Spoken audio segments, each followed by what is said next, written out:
Hello everyone, Wayne from the CERN Earth and Space Center here. In today's video we're going to be taking a look at some of the stars, shapes, and objects that we can see in the sky during the month of April. So let's load up Stellarium, our sky simulator, jump on in and take a look at what we can find in the skies this month. So here we are, standing in front of the CERN Earth and Space Center at Triton College in River Grove, Illinois.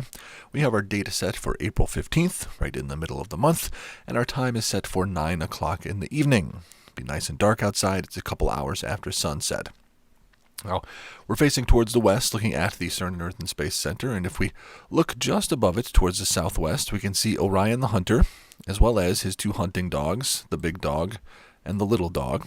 They're getting much closer to the western horizon, and so is Taurus the Bull. These are all of our wintertime constellations, and as we're heading into spring, these aren't going to be visible for too much longer. Now, they won't be visible again until next winter time, so you want to get out and see those while you still can until next winter.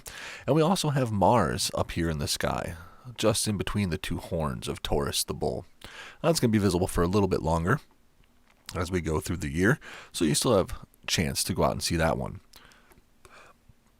So these are the disappearing groups of stars, but we have some rising groups of stars coming out of the east, so those are ones we'll take a look at now.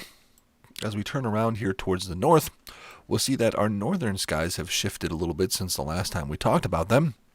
Our Big Dipper is now very high up in the sky, whereas during the fall it was very close to the horizon down here. So the Big Dipper and Ursa Major is high up in the sky, very bright and easy to spot. We know that we can use this Big Dipper to point our way towards the northern star, Polaris, right here on the end of the handle of the Little Dipper. But we can also use that Big Dipper to point our way to some other very interesting stars. So if we turn a little bit more towards the east, we'll keep the tail of the Big Bear in our view because that's the one we're going to be using. We're going to follow the curve that this tail makes, and it makes this nice big arcing motion through the sky. And if we follow that arc of the tail, it will point us right around to this star here, which is called Arcturus. So the easy way to remember that is you follow the arc to Arcturus, and then you found one of my favorite shapes in the sky. This is Boötes the Herdsman. He's a shepherd in the sky. I'll bring up his picture really quickly. There we go. We can see him with his staff and his sickle. That is Boötes the Herdsman. But I really like this shape because to me, that looks like a giant ice cream cone or an ice cream sundae. I really have a sweet tooth, so that's what I always like to imagine when I see that up in the sky.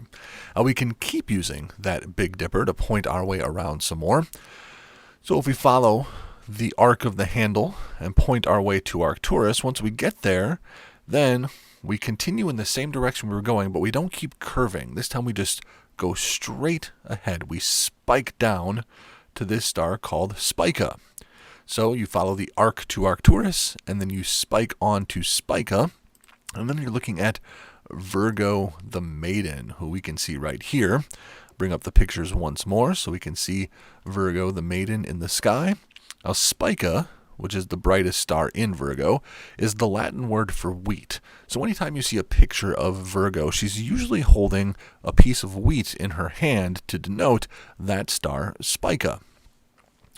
Let's get rid of our pictures here. Now, most of the rest of the stars in Virgo are not terribly bright, so especially around light-polluted places like Chicagoland, it's going to be kind of hard to see that shape in the sky, but you can find Spica rather easily, especially if you use the Big Dipper's handle to arc to Arcturus, spike on to Spica, and then you know that you've found Virgo.